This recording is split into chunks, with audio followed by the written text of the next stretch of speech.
Ladies and gentlemen, hello and welcome back again for your daily dose of Dota 2. It is Mr. Cat Invitational EU. I'm Lyrical, going to be joined as well by a man who's actually in EU right now. It's Gareth. Sir, how you doing? How's the weather over there? It's pretty nice actually. It's a bit cold, but it's not rainy anymore. We've been going through the normal like April, May, early spring kind of weather where it goes sunny to hailstorms to snow to rain to cold to hot. That sounds awful. It's weird, honestly, it's like a European phenomenon. Like it happens in European cities where just the weather can't decide what's going on, so it just goes through all the seasons at once. You know, for fun, right? Fair enough. I like it. It's cool. It's unique. Well, we have some Dota 2 here. It's actually the sun is just rising right now on the west coast of the U.S. where I'm at. So I'll bring my own NA flavor to this as we'll get into the game. I don't even know what I'm saying anymore. I bet it's nice and warm over there, hey? No, I'm in Oregon. It's cold. It's actually almost the exact same climate as Germany, believe it or not. When I went to Germany, I was like, this looks like my backyard. This is where I'm at. But regardless, Prodota Gaming, they come back into game number 2, and they stick with the clockwork. J4 loves it, apparently. Can't get enough of the hero. He's crazy. Yeah, it's still open. Can go to 3-3 if they want it to be in the off lane, though. They ban out the Treant in the first phase, not the TB. I guess they feel that the vision and annoyance that Treant gave them. Also, the living armor, whenever PD wanted to try and chip away at towers, there was always that threat of living armor just taking it back up to full. It definitely was one of the key aspects of Vega's previous draft, but when you open up Warlock Legion Commander, I don't think you're too sad about losing out on the Treant. This has become one of the strongest dual off lanes in existence. Yeah. If they want to run it that way. Equally, you can just have the Legion Commander buy Pullman Shield and run top alone. But when you've got Shadow Word and the aggressive nature of Legion just like able to bully supports and safe lane carries, these two heroes picked together are ridiculously strong. Yeah, and I feel like they're going to need some way to deal with it. Honestly, in my eyes, I would rather see 3-3 go up against it and then take a hero for him. Somebody to deal with this Legion Commander. Again, I talked about Timbersaw. It's kind of a rough matchup in some ways for the Legion Commander, I would say. But there's other heroes that can be a, kind of pseudo counter to it in a way. Magnus would have been a decent matchup, I think, but unfortunately, you do have still the problem that he's banned out by Prodota Gaming. So I don't know. Like I said, it's or like you said, it's a really tough matchup. I don't like the idea of even a tri lane going against it, particularly if a Clockwork has to be the one that's in that tri lane. Oh no, exactly. Like this, the biggest reason why this lane has become so strong is because the two heroes together are stronger than most tri lanes. So you are automatically forced to bring your like roaming, like let's say you pick an Earth Spirit or something, your roaming hero has to come to the safe lane to help because Warlock plus Legion is like 2.5 heroes together. Right. So you have to have that third, and even then you might not even win out in the lane. But as for a hero that can go maybe 1v2 against this, Axe I think is maybe an option.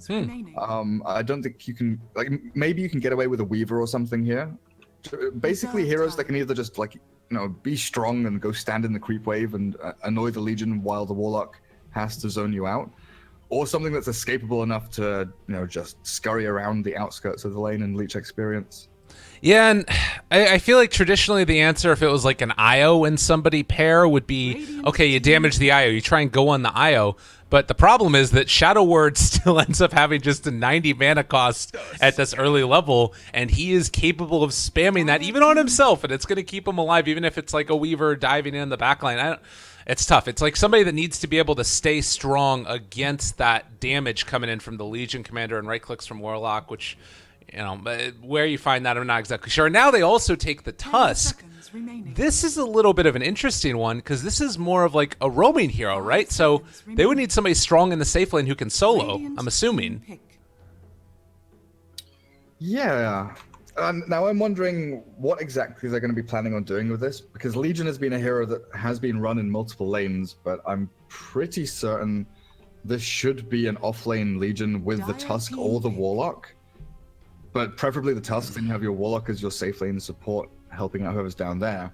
And with Silencer picked up now, is that going to be the mid up? I think so. I mean, very good against Dazzle with the global silence.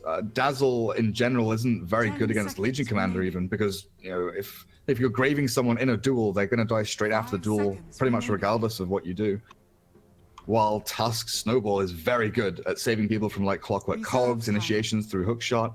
and they've got the defensive kind of blanket of safety through global silence. Vega have some big freaking wombo combos they can pull out.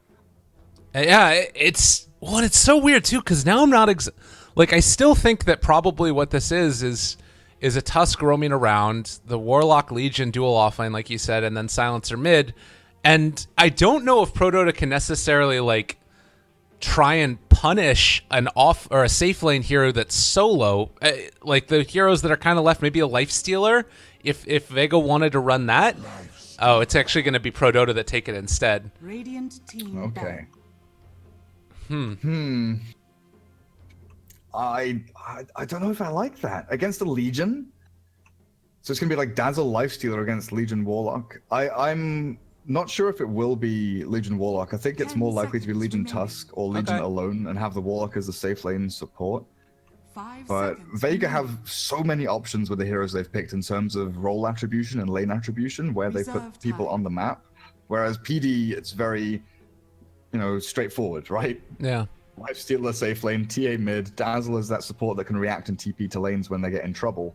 And then Clockwork is either your offlaner or your roaming support, like we saw in game number 1. I kind of I wouldn't mind seeing out of Vega Squadron is going for like a Vengeful Spirit in the carry role.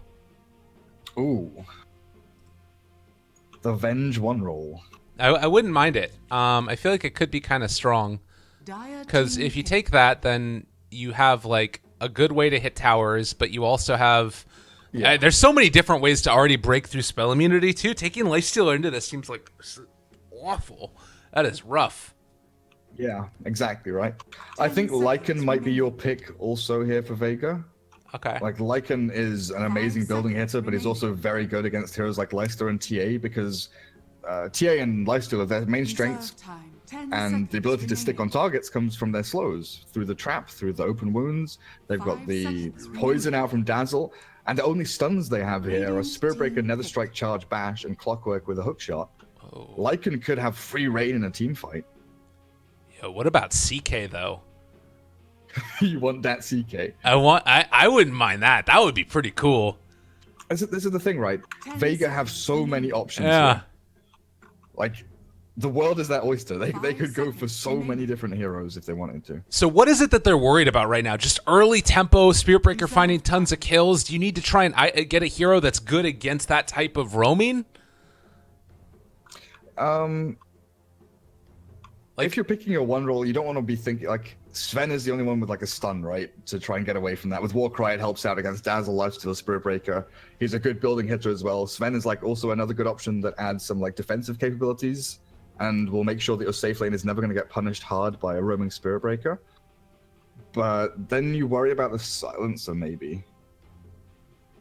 Yeah. The more and more I think about this, Legion Commander is more and more likely to be just alone in the offlane, I think. Okay. Or they commit hard with a Legion Commander and make her the one, basically, and do, an aggro 2.5 lane with Tusk roaming. I still like the idea of like an aggro try. Ooh. I wouldn't have, with this troll pick, I still wouldn't mind seeing it just be Aloha Dance alone, and then you stick the 3 of them up there and try and punish. But maybe it's not going to be that. It's a Spirit Breaker last pick. It doesn't feel like an incredibly strong lane to me. I don't know. What's your read on this? I want to see where they go in lanes. That's the only thing that I'm like confused about. Yeah. A lot of possibilities here on the line. We'll see if the troll is the answer. He's shown time and again to be incredibly strong. You've got a lot of heroes here that can benefit from the ulti as well. So his blind from axes are very good against TA and Lifestealer when Rage is down. 10 seconds remaining. Yeah. All right, well, ladies and gentlemen, game number 2, Prodota Gaming facing off against Vega Squadron, trying to keep their upper bracket hopes alive. They've already lost in the last game to a hero that I don't believe we even saw in the bans. I could be wrong. Terrorblade wasn't there? I think TV was banned this game by Vega. Okay. All right. Well, fair enough, fair enough. We are going to get this one started, though, and I still feel like Vega has proven to be maybe a little bit of the stronger team in my eyes.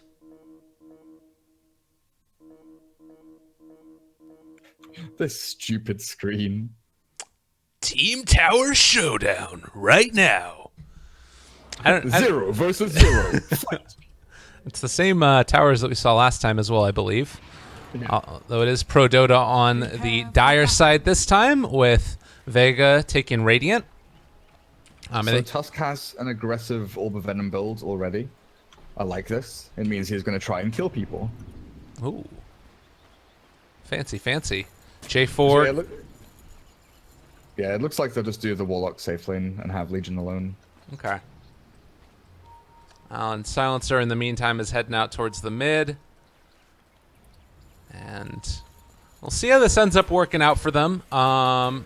Kaiser, in the meantime, they do ping out that is the Legion up at the top. We'll see if that changes any of the ideas behind Prodota's drafting. I have to say also, I really like these wards placement here. Look at the way that they've placed them out for the Radiant.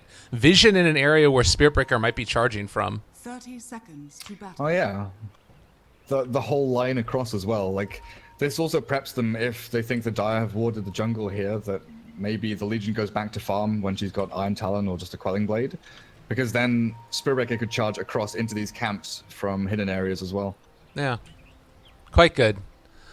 Good luck comes out from Milan. And the matchup of the Silencer versus Templar Assassin, you spoke about that a little bit. That seems to be probably one of the lanes that might stay somewhat static, or do you think that Spiritbreaker charges around? Like, he's the main one we need to watch in these early points of the game, right? Yeah, I'm pretty sure we'll just see 2v2 for the first minute and a half, where Tusk will try and fight the TA and Sans will try and fight the Spiritbreaker. Then they'll realize they're fighting the wrong targets and then start hitting creeps, and then it'll just be Spiritbreaker versus the Tusk fighting in a 1v1. But this lane is just going to be non-stop punching people for like the first minute. I like it. It's what you love to see. Milan trying to punch people as well. They got the denies off. Wonderful, wonderful. Tusk is punching Kaiser. A lot of damage coming in early on. They do have a salve, but Kaiser took a lot. What did I tell you about the punches, dude? Yeah, it's happening. The Tusk goes on TA, the Spiritbreaker goes on Silencer, and now this is where they realize they've done the wrong thing. They just popped salves each, and nothing has been lost, nothing has been gained. What a player. Oh, another wraparound with the shards here, but they just keep on punching each other. Punch, punch, punch. Now Kaiser's out of regen, and they've got a little bit of trouble. Lucky Bash, why not? Other lanes do feel to be just somewhat static as well. Afterlife burning through a good bit of regen as well.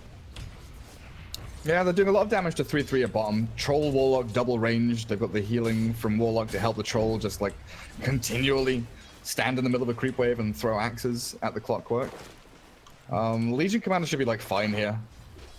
Once you get to like level 4 probably, you'll have one in press the attack to dispel open wounds. Might even go for a value point at 3, just to make sure you don't die. Yeah. Kaiser needs to do well to keep dodging these ice shards too. They're coming very close to blocking him in fully as Afterlife almost drops there, but able to stay alive. Hasn't even taken any points and pressed the attack yet, so open wounds could be a problem. Yeah, I think you take a value point at 3, maybe you hold it for 4. But with a shrine available, it's just so easy to heal back up. Kaiser's dead mid. Dive in. He is going to be able to get the Fairy Fire off now, and now it's actually going to be G who's taking a lot of damage. Maybe Milan can run him down here. A little bit more movement speed. He's 5 behind. He's not going to be there. It's going to charge for this one, and he gets fogged. He gets onused. All right, now they got him. Milan is out. Now going to charge away, and now they've rotated in onto Sioma. Do they have anything to heal back up? The Spiritbreaker is going to die, but they find the kill on the Silencer. Great play. Punching, Lyrical. Everyone's punching everyone. There's 5 heroes mid. What more could you want? But it's want? the numbers advantage, right? They bring in the Dazzle as well, just to clarify that this middle lane does belong to the Dire team. And Prodota have the capability of doing this because Lifestealer can stand in the lane pretty effectively against the Legion Commander. I guess likewise, you could say the same thing for bottom lane. Like Clockwork's not going to be able to deal that well with Troll. So we could have seen Silent rotate. Yeah, Clockwork isn't doing as well as the Legion, though, I feel. Uh-oh. He's got 12 denies, but these are all his cogs. Afterlife? Yeah, he gets to press the attack off. That value point really important and does get out. 3-3 just kind of shrugged off a load of initiation there from the Troll and the Warlock again. But How many people have Poor Man's Shield in this game? One on Legion, one on Troll, one on Lifestealer, and one on Clockwork. PMS, the best item of 2017. I mean, it didn't get nerfed, really. It got nerfed in that you can no longer buy it at the side shop, but it's still just as good as it was before. As we're going to see G chase down again. The Shards not going to be able to create that separation, but Kaiser's still in a little bit of trouble, and getting punched might end up going down. No, he's going to be silenced, but got the refraction off. Now Milan taking some damage as punches continue to happen. It's just so insane. Every time they just go at each other 2v2, but the Radiant still have their shrine, something that the Dire do not. Both of their shrines on cooldown currently. So it's a long walk back to base from Milan. You can obviously charge out. Yeah, that's a good set of shards. Kaiser in some trouble, pops the illusion rune. Still though, taking a lot of damage and stun. Can they burn through the refraction? It looks like it's gonna be enough as Kaiser is not gonna drop. Alive on 38 HP, and now they chase and turn back around onto Siomo. Where's the bash? Give it to him. This man needs a bash. It's not going to be there. That Dancel TP saves the TA. Yeah. Top lane, Afterlife being gone on by Garter and open wounds. Press the attack. Okay. He's got stalemate. He's actually running back in. Come at me. Well, continued very aggressive early game seems to be the name of the game for both of these teams. Also worth noting, 3 ancient stacks on that top ancient camp. You have another one here, which looks to be a double stack of ancients, as well as stacking up both of the other camps as well for Kaiser. This is so much economy going into the way of Prodota. Yeah, this is something that you don't see very often, especially to this scale in games anymore. But with the Spirit Breaker and the Dazzle kind of being offset from the lanes and not being actively in lane leeching experience, stacking and pulling the lane itself, because of these self-sustaining lanes elsewhere, Kaiser has a lot of bank built up for him, and this is probably going to be one of the biggest turning points in the game. When TA gets this amount of farm from jungle camps and ancients, and you're allowed to give one of your supports the mid lane to get experience. Dire's top tower is Yeah. Big old bonus for you. And I wonder if it's almost like the formation of a new meta in a certain way, as Legion Commander is getting the pulls off on the camps to deal some damage to the Tier 1 tower. This was, like, for a long time the meta, with heroes like Sven, with heroes like TA as well. And now with the rejuvenation of TA, and even though there is still changes to the way the jungle works, we could see a revitalization in the way that stacks are happening as well. Bring back Gyrocopter, is that what you're saying? That ain't gonna happen, but maybe it could. We got Ags. We could see if it happens. As Aloha, first hit bashed, Poison Touch. Where's the other one? 70%. Where are you at? They do have Warlock in the area, and Phase Boots will keep him from being blocked in from his creeps as well. Yeah, nice attempt, but never gonna kill the troll with a Warlock behind him. There was also that period, though, remember, when the Helm of the Dominator was changed from the items that it had before. And Drow Ranger was still very, very popular. And there was just everyone buying Helm first item on Drow and Sven still. Just to get those creeps to stack up camps. Yeah. Uh-oh. Charge through onto 2. Tusk in trouble. Sioma snowballs. But will he get out? 3-3 is running down silent in the meantime, but the blind comes out from the troll. All he needs to do is keep that damage on to silent. Almost there. Is he going to get it? No, he's able to salve up and run away, and 3-3 goes down. While the Tusk ended up falling to Milan and J4. This team just gave up on him there. Yeah, there was a big split there in decision making where the Clock continued going south to chase down the Warlock and thought it was a guaranteed kill. But his 2 supports were waiting out the snowball up in the north to make sure that the Tusk didn't just escape and run away on 100 HP. So I think the Clock may be a little over-aggressive with his teammates looking to secure the initial kill rather than look for the additional exit kills. That's 3-3. We've come to expect interesting movement and decision-making from him after that last game with his Darkseer. Again, no flame at all. I love the innovation. You love to see that. But make sure that they're all on the same page. And at the end of the day, I think it still ends up favoring Vega because they lost the Tusk for the offlaner. But that's how it goes. Yeah, and they'll keep trying to pressure bot lane as well because the farm disparity between Troll and everyone else is becoming pretty apparent. And Troll taking a lot of damage. The bash comes in from Milan as well as the Cogs catch, and they find that kill. But now Afterlife coming in as well. They're also down by the upheaval, but Afterlife doesn't have enough damage to actually win a duel if they want to go for it. Look at how slow they all are. It's the 2-0 or 0-2-1 build, and the Grave comes out. It's going to keep Spiritbreaker alive through this. Does still have charge. Turns to throw his body at them, but cannot find a kill. I wonder if he had charged mid lane creeps, if he had been able to get away. I have Right. a feeling that he would have been able to escape if he'd been fast enough, but one of those last second panic moments where you just want to charge something as the Grave ends. Yeah. There's a chance that the Tusk could have found him since he was wrapping around as well. They might have been able to get that kill, but yeah, regardless, not giving the duel victory is probably the most important part. And Spiritbreaker wanting a little bit of revenge is coming back in as 3-3. We'll be able to find him and probably get the solo kill regardless if his Spiritbreaker was there or not. And that's really big for them, because 3-3 was, you know, dragging behind in net worth. He was like 300 or 400 behind the Legion, and now is almost on top of the Legion in terms of gold. That's allowed him to catch up really nicely. But the troll was becoming such a big problem on bot lane, there was no way that just the Clockwork could deal with him. Calling in the extra reinforcements gets you that kill, saves you your tier 1, because that's when troll is going to be looking to pressure your tier 1 tower. Right. So you've basically pre-defended your bot tier 1, and now you can move back to other lanes to like secure a Lifestealer farm, because he still needs his armlet, or make sure that TA keeps the farm that she's been able to gain through the jungle. Yeah. All Radiant heroes are all like grouping up there. And that's the thing, too, is that you need to make sure that you still keep an eye on these stacks. There's not, I don't think, any heroes at this point that could steal them. Do you think that Fatal Bond... Oh, he doesn't have any points in it anyways. I was wondering if you start Fatal Bondsing Ancients or something, if that's the play. But Try and kill them slowly. exactly. Bottom lane, again, they're on to Afterlife, and they are going to try and chase this, but... Hook shot actually does connect. They have the cogs as well. G has shown up. The right clicks are going to come in. Afterlife goes for the duel. Is going to be able to be pulled back away. Not going to end up falling. And the charge, it wasn't on to Afterlife. But now they're turning on to Sioma. 3-3 still alive here. Burning down to that Arcane Curse, but should have another Rocket Flare in 1 second. Doesn't matter. Tusk is dead. Maybe he kills off Afterlife. Only 1 point in it. It's not going to be enough. I do not believe, as the heal came out from Silent. And now... J4 forced to TP away. We'll get the Grave out, and 3-3 running down G. They're slowing him down because Kaiser's shown up, and they'll find that kill. Oh, it's not going to end there. Lyrical, they're going in for more. Oh my god. Afterlife in trouble. Can they get it? Kaiser diving. A lot of damage coming in from that overwhelming odds, and Milan might end up paying for it because of it, as he is going to lose his life, but not before Afterlife. Kaiser wants even more. Lyrical, he wants Silent. Oh, nice dodge on the trap. All right, Whoa, cool.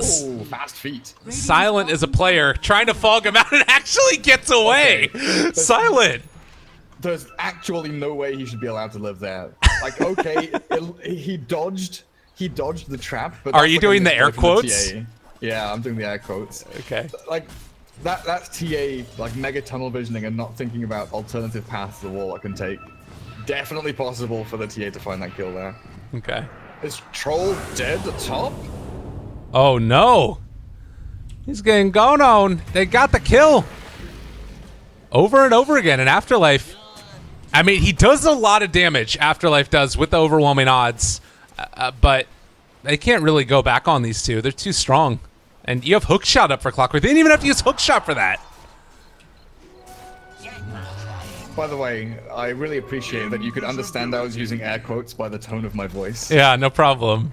We got it. Yeah, dodge. He dodged the trap. he dodged the trap, yeah. Well, it happens. Well, here we go. I've been in that situation so many times where I'm just like, yeah, he's definitely going to walk that way, put a trap down, and he just like moves 5 units to the right, and I'm like, shit. No. You just got to place it right on the hero, right? Like, easy peasy mode. Like Sunstrike, sure. I'll say that in spite of that, the dodges into the fog a couple of times also, good moves by Silent. You know? Yeah, they were. Like realizing that it managed to escape and then utilizing that. Right. In and out of the tree. And I think that Silent's been proving that he is a more than competent support player. I don't know if the skill build is something that the team decided on earlier or not, but it's worked out beautifully in this game. You've got a couple of melee heroes that just want to get in and punch people, and that's what this build allows you to do with no great way to take it off for Prodota or deal with it. I don't know. I like his play. In the Rubik in the last game, you said that he was having struggles before. Do you think that he's maybe overcome a couple of those?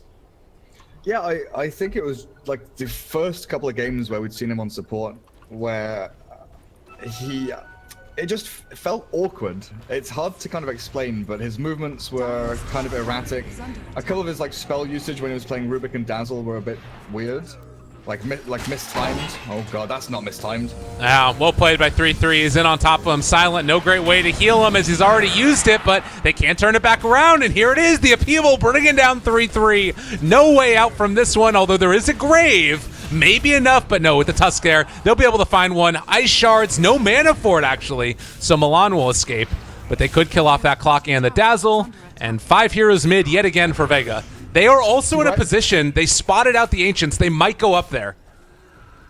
See, right there was like a perfect example of what Silent is doing so much better now than he was, you know, even a week or a week and a half ago, is that the Warlock here is level 5, and more often than not, you send your Warlock to like safe lane to get level 6, but he was prepped and ready behind G to save them in this situation. And now they go back in, a 3-person charge. Milan gets interrupted though. Now they jump forward. Garter taking out Silent. Maybe they can find more. The Riar is here as well. They're all going to be lined up for all of those side blades, but can they actually get there in position? 3-3's right forward. He's going to get a Cogs onto 2. Great play at 2 gone. Sealman the Slayer is going to fall as well. 4 dead in the river. Prodota come back strong. And this is where you wish that your Warlock was level 6 and had the Chaotic Offering. Oh man, Silent is so close to it. You know, he went mid to try and defend G from that pretty obvious gank coming in from PD. He helps him kill Cogs. He gets one of the heals out onto the Silencer and they retreat. And then when they turn, I think they probably realized way too late when they're hitting this tier 1 that they don't have Warlock ulti yet. They can't really go into a team fight because PD just all in. Yeah. They threw everything straight into Vega. Oh, they're going to contest these right now as well. But already Kaiser's taken down the majority of them. Is going to end up turning back around. They'll steal a couple of these as Kaiser, caught in the shards, rolled down, is going to end up falling here as they got the duel off. You know, I just want to mention this real quickly. I wonder in that instance where they're all running mid, if somebody turns and right-clicks 3-3 to break his Tranquils, if he doesn't get that huge Cogs off. You know what I mean? He had that extra 25 movement speed. Oh, that would have been a sick play, though. Yeah. Like, that's one of those, oh hey, his Tranquils are active, we must hit him to slow him down. Because so often you're thinking about, okay, if I turn around here to hit, that's gonna, you know, take more time, and I give 1 life instead of 2, maybe. Yeah. That's true. Oh, the shards breaking it out, and they drop the golem as well. Milan snowball saved, so he doesn't get the nether strike off. G drops the global. They can't cast any damn thing, and now they might just end up losing Milan as well. Walrus punch and a G right click to boot. Silent will pay for this, but saving the life of his offlaner, I guess mid player actually. Excuse me. I mean, some amazing shards to begin with, to actually split the Cogs and push one hero one way and the other. Oh yeah. And get his teammates out of that ramp area. I didn't even realize where Silent was until like the middle of the fight when I realized he's coming from behind PD with the Chaotic Offering and the Upheaval. He was slowing down the 2 that came through, but Lifestealer just turned on Rage and killed the Golem within like 2.5 seconds. It was dead. Right. Really, really quickly. And now Vega don't have 2 of their big teamfight ultis to rely on. So it's going to come down to them probably just trying to split the map as thin as they can, but this leaves Afterlife in a really open situation. Yeah, and they are going to find him as a quick kill there. They're pressuring up top, but over and over again, I feel like Milan is on a...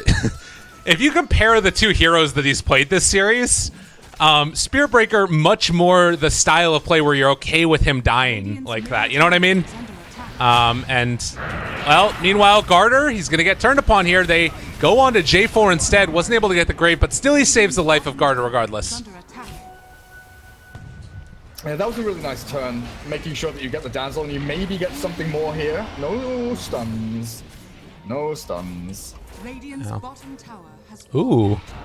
Afterlife is coming in, though. Dire's top tower is But they can't kill him. Oh, Oh, if he had overwhelming odds off cooldown at that point. Oh my god, the dream. Or his blink, 300 away from it. Wish he has it now. Yeah. So, TA just about to finish off for Deso. Both teams have a ton of ability to take Roshan, but also a good bit of team fight that might dissuade them from trying to overstep their bounds.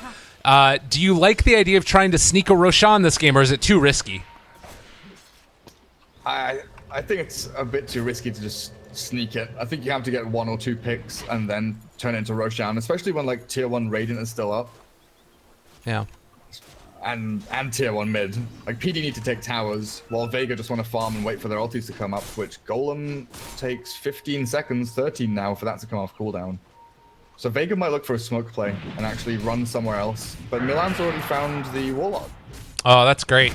Ward in the jungle. Milan catches him. Is going to end up having that golem if he wants to drop it. If people want to come in and try and take this, can he survive long enough? No, it's not going to be there in time. And they've also found the Troll Warlord in the bottom lane. A solo kill coming out for 3-3 as he's chasing down, almost able to kill off the Troll with the creeps. They're there. They need to get some extra little bit of vision, and the Rocket Flare finds the kill. Well done.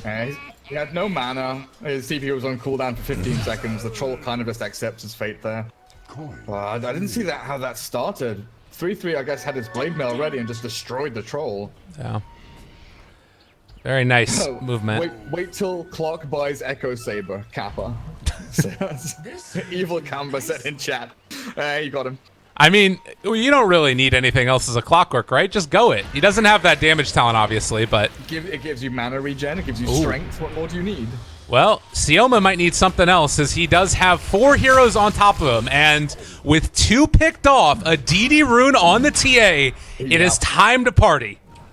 And look at where 3-3 is standing as well. 9 seconds until his hook shot is coming up, but he's got the wraparound back-end loop in onto Vega. They need to take down the Warlock here. He has his ulti still. The Cogs are going to push him back, and that might keep them further up away, but there's a jump forward. Blade Mail has actually popped this time on the Clockwork. He is going to get the Grave off from the Dazzle to keep him alive for the moment, but Prodota have far overstepped their bounds, and now they might end up losing 2 off the back of it.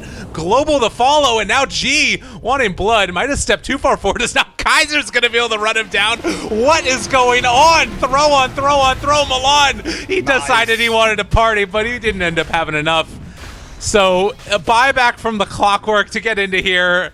It is just all confusion and chaos in the Roche pit. Clockwork felt he was a lot stronger than he was. I think if he just waited by the trees for maybe a second and a half longer, things would have gone perfectly for PD, because he would have had hook shot, would have seen the Silencer and the Warlock heading up on the hill, sort of southwest of the Roche pit, back up towards their Ancients. And that's where the fight should have kicked off, but instead, he gets trapped between 2 ramps, Cogs, then chased down by a Blink Dual Legion Commander. From there on out, it was just PD being chased, and Life still got bashed a couple of times by Troll on the retreat out. But it mainly came down to Clockwork feeling that he could just go in on his own. Yeah. And we still haven't seen all of that much, like... It's crazy, because with the Clock buyback, maybe you can say that, you know, Vega can get in a position where... Oh god, Milan cancels his charge. 3-3 is there, though. Oh, he misses the hook shot. He's going to run into him, though. Lifestealer's heal here, and they are going to jump forward. There's a big ulti coming out. Milan able to bring down Silent very low. He is going to die. The Rio also in trouble. They get the duel onto the Dazzle, who's still staying alive through this. Somehow, some way, gets the Grave off. If you can't kill a Dazzle as a Legion Commander, something is going wrong. And Sioma will end up finding the kill, but it comes at the cost of his own life. So... Ooh. That was not the way that Vega needed to take that fight. They didn't have Golem. Yeah. And now Roshan still goes to PD. That Troll got very, very low in that fight as well, being shredded by Blade Mail, Clock, as well as the minus armor from Deso on TA. But Troll? Just finish Roche. Just go get Roche. Just do Roche. He's buying. Look at the upheaval as well. Lyrical, look, Silent is carrying this team. Look at this. The Clock and the Lifestealer from chasing down the Troll, and the turn is on. Yeah, and they've got Blade Mail still for Clockwork. He is going to take some bit of damage. The charge through. Afterlife couldn't get the duel off. 3-3's going to TP away in his face. Oh, the play. The charge came through beautifully, and now, off to the side, the Rio does end up getting the kill onto Milan, but Kaiser will get out. I can't believe that. That feels so sad right now, dude. The shards and the cogs in the way, and he just gets pushed back, can't duel. Then the TA standing next to her. Oh. Legion. Yeah. But look at how strong Troll is, even pre-BKB. Getting bashes, not dying. The Whirling Axe's blind is super good against the TA and Lifestealer when they have no magic immunity, and you can see TA is now rushing as quickly as possible to get the BKB for herself. But Roshan still stands, and this can only really favor Vega because all of their ultimates are back up. They have this massive wombo combo team fight. They've got a Troll who can sit in the pit alone and kill off Roshan. The onus is on PD to go and make something happen and try and make it as chaotic as they possibly can with a charge infest, it looks like. I mean, I guess the thing, though, is that when I saw those last couple of fights, it was Prodota occasionally winning them without even necessarily hitting on all of their ultis. Like, Clockwork missed his hook shot, and they still ended up winning that fight pretty well. Although they are all down bottom, and they're taking Roche right now. Vega Squadron is doing this before they can react. They have to get into position right now. Spiritbreaker will be able to charge. Maybe it will come in time, but Roche is already so low. The charge comes out, but they're all weaved up now in 3-3. He gets it blocked as well. Rio has the Aegis, and they just walk into hell. The Global comes out as well. They're all taunted up. Can they find that kill? The shards to block him off as well. They have the Upheaval silent. Still dropping low, but the Rio, he's on top of all of them. There's a grave, but I think that 3-3 is still going to end up falling here. They have no answer for the Troll. Caught in, cogged, and killed off as well. 3 dead for Prodota, and still Troll holds that Aegis, and now J4, you're next, coming at him and bringing him down low. I only need one word to describe that team fight. Upheaval. Yeah. That freaking spell. Upheaval plus Troll Warlord. No one's going anywhere. They're getting bashed and slowed and dueled and killed. Everything was super tight from Vega, but it comes down to PD making that one mistake. They move down towards bottom, they want to find a pick on someone and then go kill Roshan or kill a tier 1 mid. Try and give themselves, like they wanted to look for the little advantage. And Vega, with the ability just to send Troll and Silencer into the pit and have everyone else standing outside to scout, meant that the team fight was theirs from the get-go. There was almost no way that PD even perfectly execute any kind of entrance into that Roche pit without losing a fair few numbers of their own. And that was the thing too, was that in so many of those other engagements earlier, it was like Warlock who would get picked off at the start of it and then have to come in and throw like an awkward ulti, but Silent was prepped the whole time, ready to go, and of course the Rio has just been hitting such a strong timing. Like the timing of it all as well. Like there was Snowball, then there was Chaotic Offering, then there was like a second and a half to wait for the stun, then there was the Global Silence that came out a little bit later. Like it was all staggered really nicely by Vega. And when your TA is like blinking back into a team fight just to kill off a Warlock using Upheaval, you know something's going wrong. Like the TA wasn't focusing on the big targets inside the pit after Roche had died. She actually blinked to the west side and killed off the Warlock to stop him using Upheaval. God, and you could see there too, Prodota, like, they had a moment where they thought about going on the Troll, but they couldn't get there in time, and they were kind of worried that there were a bunch of other heroes behind him, so they decided not to go for the Spiritbreaker charge, and maybe feeling a little bit afraid that they're throwing this game away at this point. They didn't have ever a huge lead. It was right around 3,000 gold and 4,000 experience, but certainly feeling like they're losing control of it now. Yeah. That's a tiny lead to have in net worth, though. Yeah. 3,000 is just like, you know, one team fight, one wipe, and that's your lead gone and maybe swung around the other way. When you have a lineup like this, against a combo lineup like your opponents, you rely so heavily on picks. But if your opponents don't give you picks, like Afterlife there, that's a very risky move, because his Legion's death can turn into much worse things. Oh God, oh, they're going in for it. Global comes down. They are lucky that they moved out a second earlier because, oh, Warlock was coming and he had it. Yeah, I think as soon as Afterlife shows there so aggressively, they feel that the dynamic of what they're doing is changing. And the backstab became more and more sort of prominently noticeable by PD. Maybe they're gonna kill on Vega on G here. Oh no! I mean, they are still gonna get that kill. They drop the rock, but there's the duel on a life steal. He might actually live through this after the fact, and 3-3 is already gonna TP away. He needs to get into range to get out of there, but with no TP for himself, he is super gone. And now Kaiser ends up finding a kill on the Tusk. So, okay, it ends up working out okay for Prodota, I think. Upheaval is such a good spell. Lifestealer crawling away like that is the funniest thing in the world. Not when you're playing Lifestealer, of course. That feels really bad. I mean, Kaiser is getting pretty stacked now, though, on the TA. Blink, BKB, Deso, done. Can start working towards, you know, your Bloodthorn, or maybe a Hurricane Pike this game for an extra bit of mobility if you feel that's required. Yeah. But they still need to find picks. Like, they still desperately need to utilize these 2 Lifestealer Infest bombs that they've got between Clockwork and Spirit Breaker, and actually try and kill people. Right. When it feels like they're... Oh, all right. Well, Milan gets out of there. That was close to being a disaster, but we'll manage to escape, although Troll is running almost as fast as the Spirit Breaker was charging to try and run him down. The kill off the Courier. Now try and kill off Milan, forced to use another strike to run. Rior isn't done yet. Get over here, buddy. We want a party. They would try and find it, but not going to be able to run down the Spirit Breaker. Oh, that's a good point, actually. It's not just upheaval, it's sigil as well. Oh, yeah. Sigil plus upheaval, ridiculous amounts of slow. Oh, man. That's why I think Hurricane Pike is probably what the TA needs. It's not what you want to go 30 minutes into the game, you want to go for damage. You want your MKB or your Bloodthorn, things like that. G has been caught, though, by 3-3.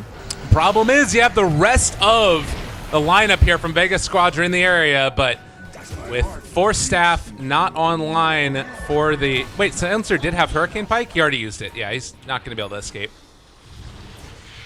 But maybe Tusk is going to be the one that pays instead. Snowballs are going to connect. Silent doesn't have Rock for another 33, but he had a Force Staff. Might have thought about trying to keep that Tusk alive. Yeah, I don't understand this move from Vega. It was kind of weird. Like, they've got vision over in that area, but they kind of filtered in one by one. Like, one pair went in, then Silent came, then it turned around. They also don't have any buyback, and they are down for another 20 seconds with Silent getting charged. They have vision. They know where they're at. 3-3 is there as well. They want to try and chase this. They get vision a little bit further. Hookshot is available. If they can get there from 3-3, thought about it, but doesn't go for it. Instead, they're just going to take the tower back out. That's really not worth it. Because maybe they lose more here. Afterlife's on the chase. There's the blink forward. Troll wanting to get aggro. Jumps forward to Garter. Does have no infest available. Bash comes through. They do have a way to break this, though. They drop that rock down onto 3. The global is there as well, and the Rior ends up going down nonetheless to Kaiser. Now the charge through. Silent is in trouble too as 3-3 is starting to run him down. Vega might have fairly overstepped their bounds. You have buyback on Troll, but you do not want to have to use it. The problem is, though, you might end up losing everybody if you don't. The stun comes through, connects onto 2, and they are going to be able to create some separation for G, but still, you have lifesteal on top of them. That's going to be 2 dead now, and further that Vega has thrown this. Oh my God! That's the biggest of throws. That is that's a pretty hefty throw right there. Troll going in thinking with BKB he's invulnerable, but one melt strike removes like 45% of his HP with one hit. That's not invulnerability, my friend. Whirling Axe is not working through the BKB of the TA. And you've already used Rock, and Warlock is still dead for another 20 seconds. They're going high ground right now.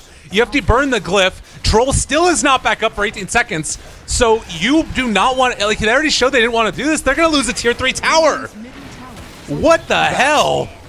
This is really... They're going to lose a Rax. More here with no glyph. They've got a Dazzle behind them, healing them all up, and let's what? No duel? They're not going to be able to catch him. They're still there trying to bring down Garter, but he's still alive now. They're going to kill off Afterlife. He's dead for 70 seconds. Troll jumps into the midst of this. Can they find a kill? The Grave Up to kill 1. The Fatal Bonds. It's not going to be enough. Oh, maybe it is to kill off 2. But still, Lifestealer jumps inside one of the creeps. That's 2 for a tier 3 tower and a melee barracks. That's well worth it.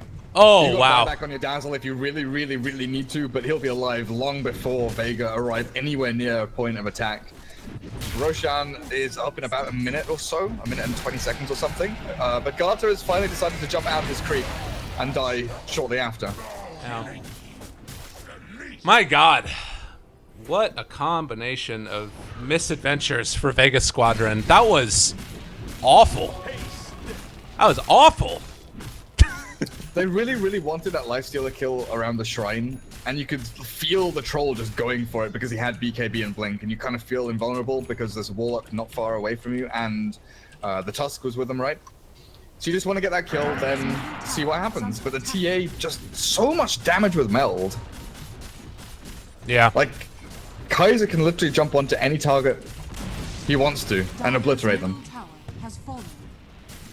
Well, I mean, there's ways that this is still looking like, you know, not all is lost for Vega Squadron, certainly. You've still got the incredibly strong, you know, combination of spells. You have your Silencer building towards Shiva's Guard, which is so valued this game against everything that Prodota has.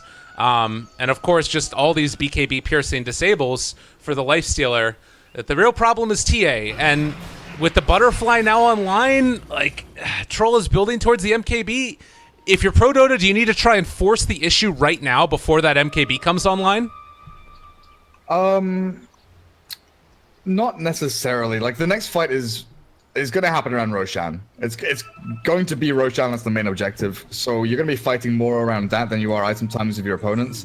But I like the Butterfly. I was considering Hurricane Pike for like mobility, but it doesn't give you that much aggressive power. But Butterfly's a nice mix of the two. Oh, smoke on smoke action. They jump forward. The shards, they block him off. Clockwork able to walk away from it. Dazzle is going to go down first, but now Kaiser is on top of all these heroes. It's a big old rock, but I don't know if it's going to be enough damage, as you still don't have the 2 cores from Prodota contained. The Rio are going to drop. They find that kill. They did end up losing 3 now off the back of this Fatal Bonds, doing a hell of a lot of work. They need to get to that shrine ASAP. The heal's starting to come in. Garner is still going to fall regardless. There was just too much damage coming out from the rock and the golem and everything else, and they lose 5.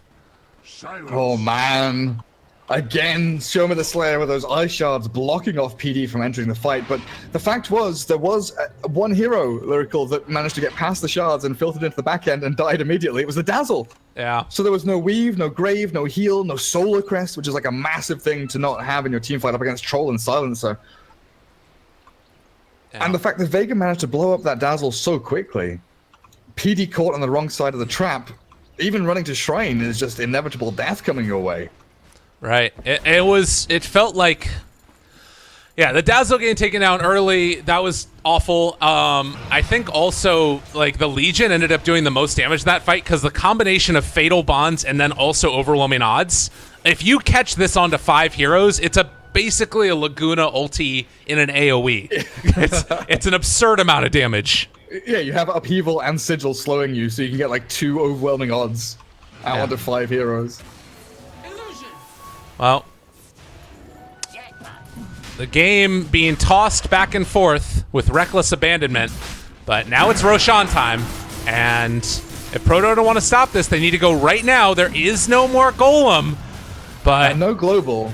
Charge comes through, called off by Milan. Now Sioma has him in their sights. The jump forward, hook shot. Garner turns, they take the Aegis. Garner snatched it, great play. With that Hurricane, if I will push him back and away, and now Sioma's in a little bit of trouble. They're able to take down 1. That's already going to be 3-3 gone. Can they find any more? The Force Staff just all over the damn place, but G is dead, and Silence soon to be the same as well. Another good shards, almost keeps him alive. The Fatal Bonds connects mostly onto Ancients, though, and they're going to end up being able to find that kill. Milan has found Afterlife. They're going to run him down as well. It never is going to end up looking good for Vega, as they are going to be able to chase them and kill them off. Triple kill for Kaiser.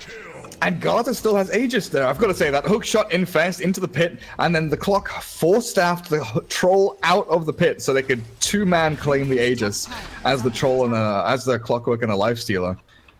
That was one of the sickest plays I've seen in a long time. That is game winning right now, because you force the buyback of Legion, Silencer, and Warlock don't have for 30 seconds.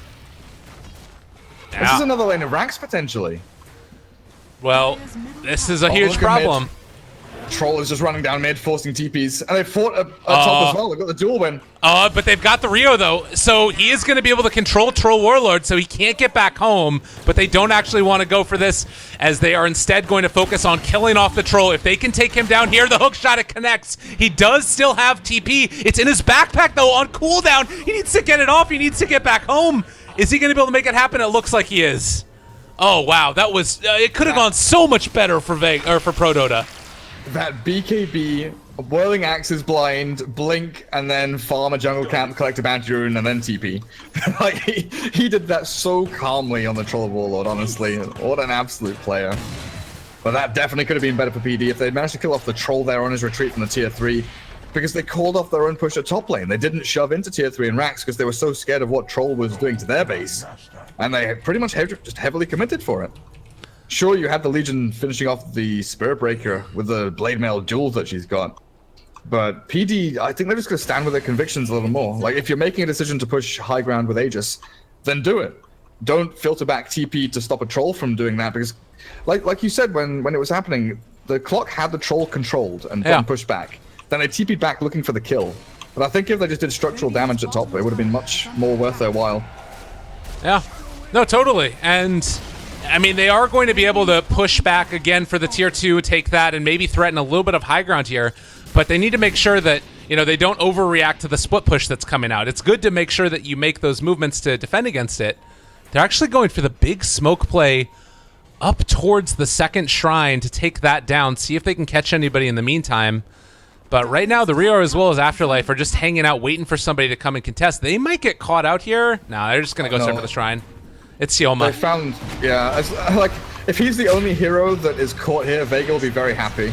Yeah, absolutely. Although Clockwork... Oh, Legion? They got him! Legion ends up getting caught out here. Afterlife goes down. And that's 2 heroes dead for 100 seconds with no buyback. Yeah, okay. That might be it. That's really bad. And now they have eyes on the Rio as well? All right, like, as soon as your Tusk gets caught there, you blink TP away. Yeah. That's very greedy from Afterlife, wanting to shove one more wave with overwhelming odds. Like, it's just not worth the risk. Like, you get, you know, like 200 gold or something, but your risk of dying is so much greater than just getting that gold. No, absolutely.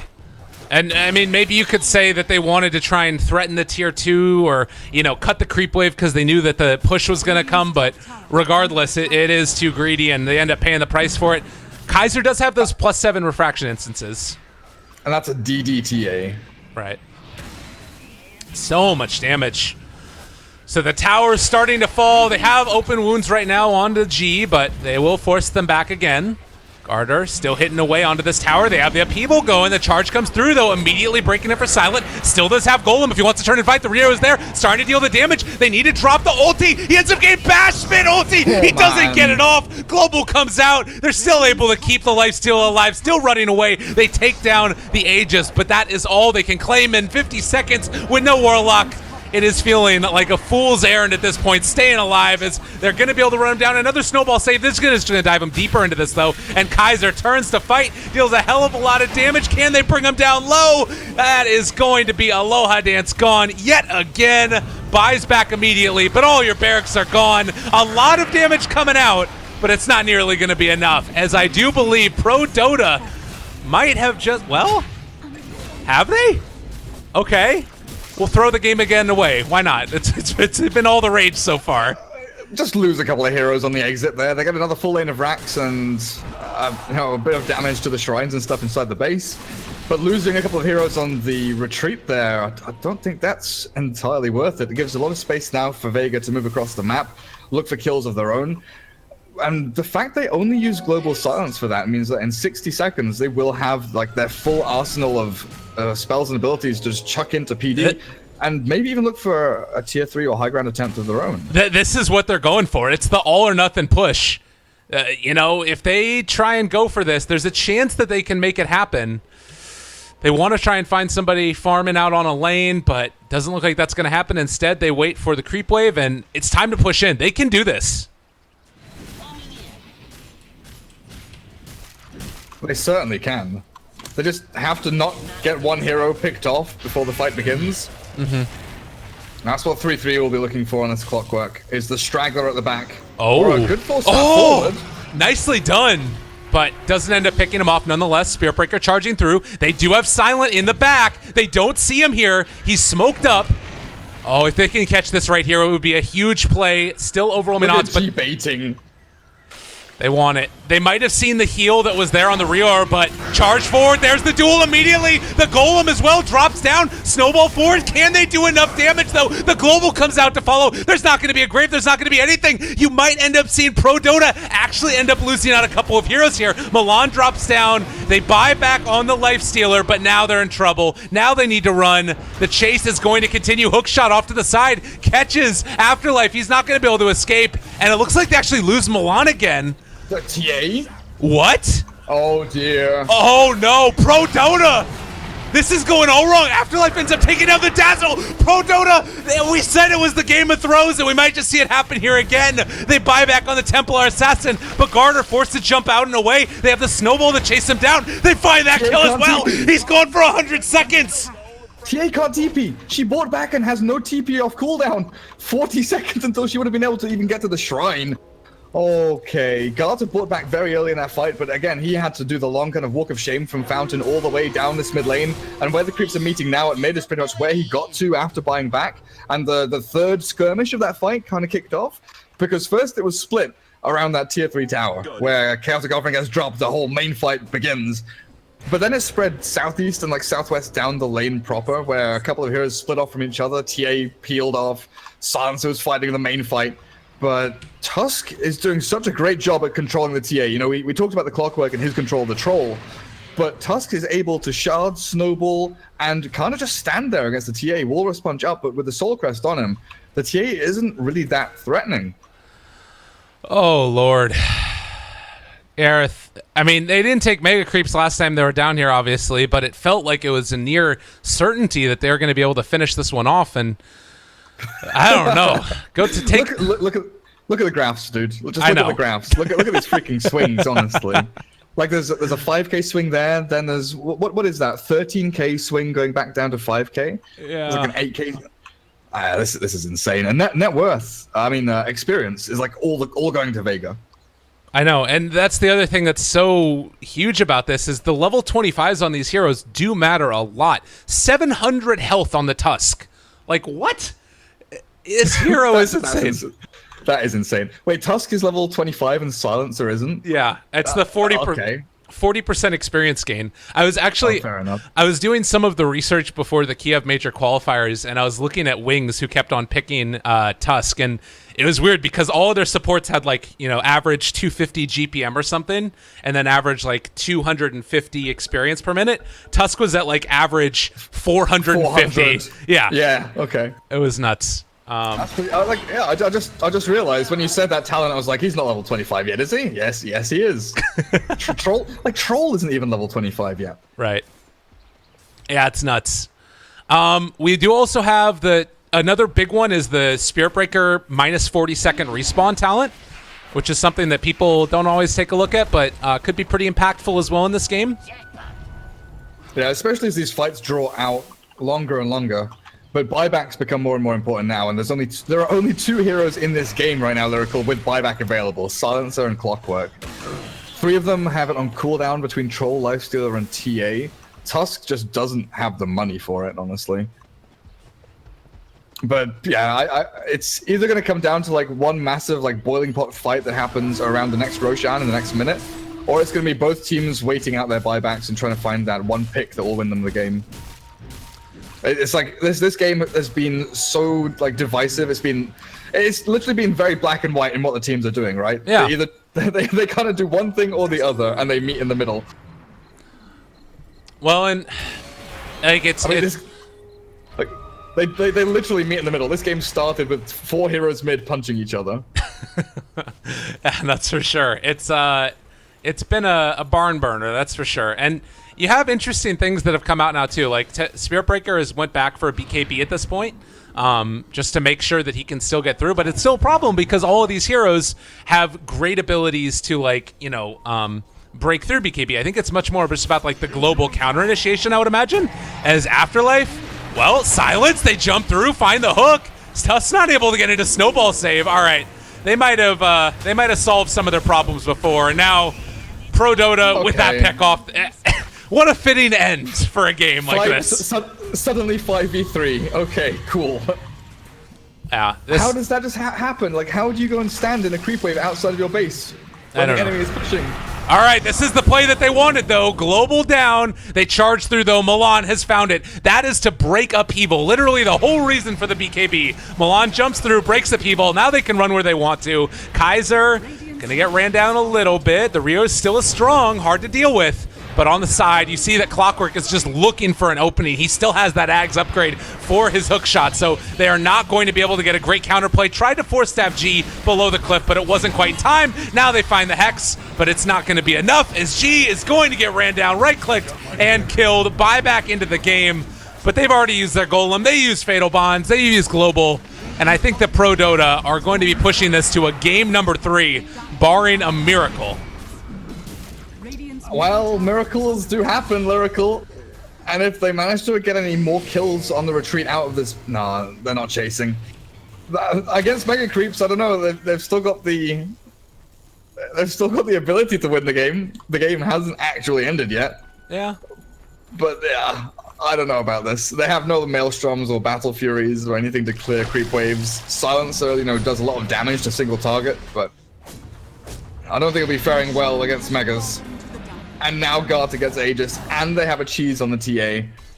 Yeah, it is a hard path ahead, if there is one even at all. But certainly Vega Squadron are not going to be the ones to give up at this point. Not want to have to drop any games. I mean, you can see the dream at the end of the day. It's still there with the Warlock ulti and everything else. And, you know, getting closer and closer to these level 25s also. They've got him now on the Legion Commander, so -8 seconds on press the attack.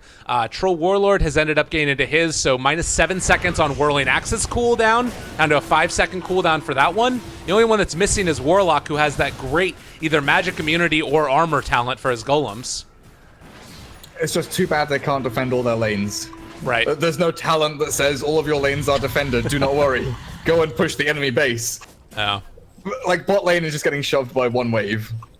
Silent can't even deal with this. He's throwing all of his spells to kill a creep wave. Yeah. It's a tough thing to figure out where the path goes to get there. I guess you also have MKB that's almost done on Troll. Like, I could conceivably see a world where they hold high ground long enough that they can, like, go for one giant push down mid. Like, they have the heroes that can do that, but it's... I can conceivably think of a world in which I'm Bill Gates, but it's not gonna make it happen, dude. It is as close to 0% chance of victory as you can get in video games. All right. I'm sorry, Buttercup, but this just wasn't their ride. It happens. You know what the real thing is, though? Look, like Shiva's guard for pushing out creep waves? Yeah, huh? Maybe? We got a thing. He's building into a Maelstrom. He's building Maelstrom. Is the troll just finishing MKB? He just finished it, yeah. Oh, he just finished it, and he's going Satanic. Okay. Like, they can still win a fight. I'll say that. How about that for a thing? Sure. They can win a fight, yes. Okay. I will give you this. AC I will done. allow it. AC done. Afterlife. Okay, the most important thing is Warlock has buyback, so Silent is allowed to die and then buy back and then use ulti, but he's not allowed to die, buy back, and then die again without using ulti, because that's very bad. Oh, hook, down in front. There's going to be the golem onto all of them. Their fatal bonds as well. The duel is now out onto the TA, but just look at her dismantle. Actually, the blade mill doing it up, but is going to end up winning the devil. Nonetheless, Kaiser takes it, and now with no buyback on that silencer, no buyback on the Legion Commander, and nothing left in the tank, it is going to be Prodota Gaming pushing this to a game number 3. Damn. What a mess of a game. Yeah. That was so fun to watch, honestly. From the initial brawls at mid lane, the 2v2, to the jumps from like 3-3's Clockwork was spectacular this game. I honestly, I couldn't name an MVP out of the 10 players in this match because there were so many like amazing flashy plays and awful flashy mistakes that also happened between people. But that was good from PD. They basically they outfought a teamfight wombo combo lineup through like buybacks and superior positioning and picking off targets, like killing off Silent or killing off G, the two big ultis that Vega had before the fight actually kicked off. So many times 3-3 just had it nailed. And then think about the Roshan when he sniped it. Goes in, hooks into the pit, force staffs the troll out, and then lets the Lifestealer take the Aegis. Okay, I've decided 3-3 definitely played his heart out this game. I would agree. There were other things too throughout it to see that were really cool. I think that like all of the stacks in the jungle and getting Kaiser caught back up after what was a rough initial laning phase was really unique to see, because we don't get that happen all that often anymore in Dota. Milan on the Spear Breaker, he made this hero look good. What's your thoughts on Spear Breaker as a hero? I really like it. I really like it. You know, I play in some kind of small UK tourneys and stuff, but we have a Spirit Breaker specialist. He's a player that likes to go in, and that term, I don't know if can you be a Spirit Breaker specialist? Is that a thing you can be? Yeah. Really? Yes, you definitely can. Yeah.